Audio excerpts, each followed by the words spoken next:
አምስት ነጥቦችን ብቻ ነው የምናነሳው። ከአፕሊኬሽን ውስጥ የምታገኙበት በጣም አስገራሚ የሆኑ አምስት ወሳኝ የሆነ ስራዎችን እናንተ ማሳውቀው። ይህ ማለት እንግዲህ አብዛኛው ሰዎች እየተጠቀሙ ይገኛሉ። ሌሎቹን እስካሁን የማይጠቀሙበት የአፕሊኬሽን አይነቶችን አሁን እናነሳለን።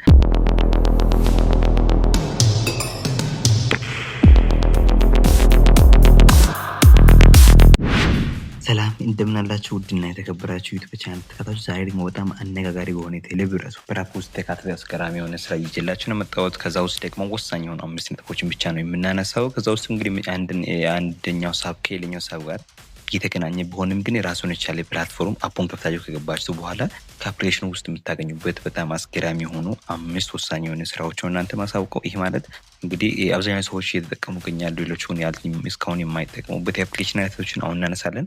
ከዛ ውስጥ ደግሞ አንደኛው በጣም የሚገርም ነገሩ ምንድነው፣ አሁን በየጊዜ አፕዴት የሚደረጉ ነገሮች ቴሌብር ላይ እየተካተቱ ይገኛሉ። እኛ ግን እየተጠቀምን ነው ወይስ የምለው ሌላኛው ጥያቄ ነው። ሁለተኛ ደግሞ እንደውም ባንጠቀም ራሱ ምን አይነት አገልግሎት እንደሚሰጥ በደንብ ማወቅ አለብን። እንደገና ደግሞ ሌሎቹን ሪኮመንድ ማድረግ እንችላለን። ባንጠቀም ራሱ ሌሎቹ እንዲጠቀሙ የማድረግ ነገር እና የስራ ጊዜያቸውን ሳይደረብባቸው በያሉበት ሆኖ ደግሞ አክሰስ ማድረግ እንዲችሉ ከዚህ በፊት የተሰራው ብዙ ቪዲዮዎች እንግዲህ እንዳያችሁት ከሆነ ውጭ ሀገር ያለ ሰው ልጅ ኢትዮጵያ ውስጥ ያለው የራሱን ሪሶርስ አክሰስ ማድረግ የሚችልበት እንደገና ወረፋ መጠበቅ ሳይጠበቅበት ቤት ላይ ሆነ ሁሉ ነገሮችን ማድረግ እንደሚችልና የተለያዩ ዳይቨርጀንስ ሊሆን ይችላል። እንደገና ደግሞ ይዞታውን ጭምር የማስመዝገብ እንደገና ደግሞ የህግ ውክልና ምናምን ሊሆን ይችላል። የፖሊስ ጣቢያ ምርመራዎችን ምናምን ከሩቅ አካባቢ ላይ ሆኖ ዶክመንቱን አክሰስ ማድረግ የሚችልበት ነገር አንስተን ነበር። አሁን ይሄ ግን ወሳኝ የሆኑ ቴሌብር ሱፐር አፕ ላይ የተካተቱ ነገሮችን እናንተ ለማሳወቅ ያክል ነው እንግዲህ ይሄን ለመናገር የፈለኩት ማለት ነው። እንግዲህ ይሄ ዩቲዩብ ቻናል ላይክ እና ሰብስክራይብ ጀምሩ። እንግዲህ እኔ ሙሉ ስሜ ዮሐንስ መስፍን ይባላል። የተለያዩ ነገሮችን ዩቲዩብ ላይ እንደዚህ አይነት ነገሮችን ጠቃሚ ነገሮችን ሳገኝ ሁሌ ዩቲዩብ ላይ ፖስት ያደርኩ ይገኛሉ ማለት ነው። አሁን ደግሞ ወሳኝ የሆኑ የዛሬው ዋና መረጃችን እንገባለን። ቪዲዮን ላይክ እና ሰብስክራይብ በማድረግ ጀምሩ።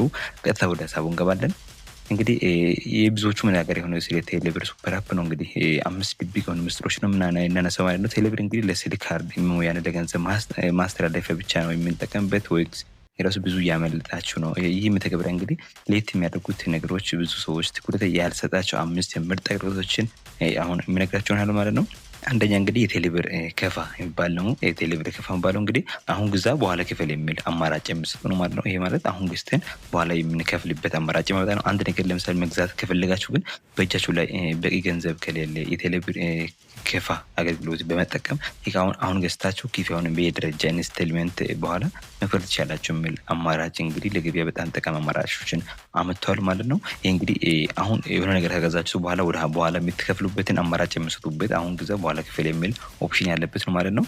ሁለተኛ ደግሞ ቴሌብር ሳንዱቅ ባለው ቴሌብር ሳንዱቅ እንግዲህ ቁጠባ በወለድ የመመለስ ነገር ነው። ባንክ መሄድ ሳይጠብቅባችሁ በስልካችሁ ብቻ ገንዘብ የምታስቀምጡበት እና የቁጠባ ወለድ ወይም ኢንተረስት የምታገኙበት አገልግሎት ነው። በአስቸኳይ ነገር ሲገጥማችሁ ደግሞ በማንኛውም ሰዓት ወጪ ማድረግ የምትችሉበት ነው ማለት ነው። ይሄን እንግዲህ ከባንክ ነው እንግዲህ ዳውንሎድ ማድረግ የምትችሉበት ማለት ነው። ከንግድ ባንክ ሊሆን ይችላል ከተለያዩ ባንኮች ወደ ቴሌብር ሳንዱቅ የምታስገቡበት ለ24 ይቆይ 24 ሰዓት ከቆየ በኋላ ከተለያዩ ወለዶች ጋር ተመልሰው የሚመጣበት ማለት ነው። ባንክ መሄድ ሳይጠበቅባቸው ነው እንግዲህ በስልካቸው አክሰስ ማድረግ የምትችሉበት።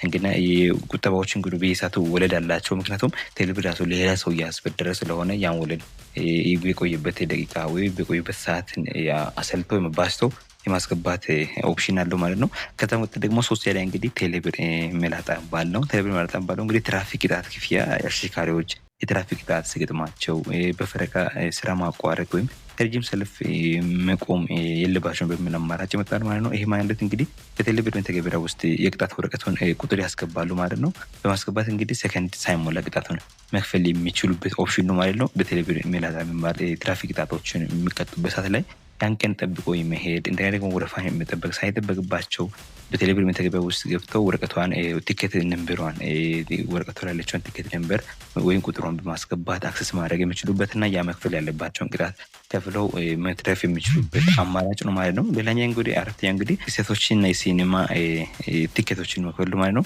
ቲኬት ለምሳሌ ለኮንሰርቶች ሊሆን ይችላል፣ ለቲያትሮች ሊሆን ይችላል፣ እና የሲኒማ ትኬቶችን እንዲሁም የተለያዩ ትላልቅ ሁነቶች ወይም ኢቨንቶች መግቢያዎች ያለ ምንም እንግልት ከቤታችሁ ናችሁ በቴሌብር አፕ ውስጥ መግዛት የምትችሉበት ኦፕሽን ነው ማለት ነው። ይህን ብዙ ጊዜታችሁ እንደሆነ እንግዲህ የተለያዩ ኢቨንቶች በኖሩበት ሰዓት ላይ ቲያትሮቹን ኮንሰርት በኖሩበት ሰዓት ላይ እንግዲህ ክፍያ መክፈል ብቻ ሳይሆን ያን ቲኬት አገኝተው የመግባት ቻንስ በጣም ጠባብ እንደሆነ ይታወቃል። ያን እንግዲህ በፈለጋችሁት ቦታ ላይ ሆናችሁ በቴሌብር ሱፐር አፕ አክሰስ ታደርጉና እሱን አሳይታችሁ የምትገቡበት አማራጭ ነው ማለት ነው። ይሄ በጣም ነው ቀለል የሚያደርገው። ለምሳሌ ወረፋ በጣም ከምንም በላይ ከክፍያ ይልቅ ሰው አይምሮ ላይ አሳሳቢ የሆነው የወረፋ ነገር እንደሆነ ይታወቃል። ያን ደግሞ አክሰስ ለማድረግ በቀላሉ የቴሌብር ሱፐር አፕ በመጠቀም ቲኬቲንግ የሚል ኦፕሽን ውስጥ በመግባት ኢቨንቶችን በመጥቀስ እና ያ ክፍያዎችን በአፕ አማካኝነት ከፍለው ያ ነገር አሳይተው የመግባት ቻንስ በጣም ቀላል እና ካሉት አማራጮቹ በጣም ቀላል እንደሆነ ይታወቃል ማለት ነው። ከዛ በኋላ ደግሞ አምስተኛ እንግዲህ የሀገር ውስጥ የባቡርና የአውሮፕላን ቲኬቶችን ቤታችን ላይ ሆነን ማስቆረጥ እንደምንችል ነው። ለምሳሌ አየር መንገድ ለምሳሌ የምንሄድበት ሰዓት ላይ የመጨረሻ ፕሮሰሱን ሳንጨርስ ቲኬቱን ራሱን ለማስቆረጥ የምንሄድበት ሰዓት ላይ ራሱን የቻለ ጊዜ ይፈልጋል። ደርሰን የምንመለስበት ወረፋ ይፈልጋል። ትራንስፖርት ደርሶ መልስ አለ። ከዛ መቀጠል ደግሞ ወረፋ የመጠበቅ ነገር አለ። ይሄ ነገር ሳይጠበቅብን ሀገር ውስጥ የባቡርና የአውሮፕላን ቲኬቶችን ኢትዮጵያ አየር መንገድ ጨምሮ የተለያዩ ትራንስፖርት ቲኬቶችን በቴሌብር በቀላሉ መቅረጥ ይቻላል ማለት ነው። ይህ በተለይ ለተጓዦችና ጊዜና ጉልበት እጅግ በጣም የሚቆጥብ ነገር ነው ማለት ነው። እንግዲህ ከነዚህ ከተጠቀሱት ውስጥ እንግዲህ የተኛ ነው የተመቻቸው፣ የተኛ ሀሳብ ነው ያልገባችሁ ኮንቶ ላይ ማስቀመጥ ይቻላችሁ ማለት ነው። ከዚህ በኋላ ደግሞ የሚለቀቁ ቪዲዮዎች እናንተ የሚደርሱ ይህን ቻናል ላይክ እና ሰብስክራይብ በማድረግ እንድትከታተሉ የመጨረሻ ሀሳብ ነው ማለት ነው። እናንተ እንግዲህ ከነዚህ አገልግሎቶች ውስጥ የተኛ ተጠቅማችሁ ታውቃላችሁ? ይበልጥ እንግዲህ የተመቻችሁ ሴቱ ነው በኮመንት እንግዲህ ታገላላችሁ የሚል ተስፋ አለኝ። ደግሞ የተለያዩ ሀሳቦች ሼር የምንደራረግበት ቴሌግራም ሊንክ ኮመንት ላይ ማግኘት ይችላላችሁ ማለት ነው። በሌላ ቪዲዮ ደግሞ እስከምንገናኝ በያላችሁበት ሰላማችሁ ይብዛ ነው።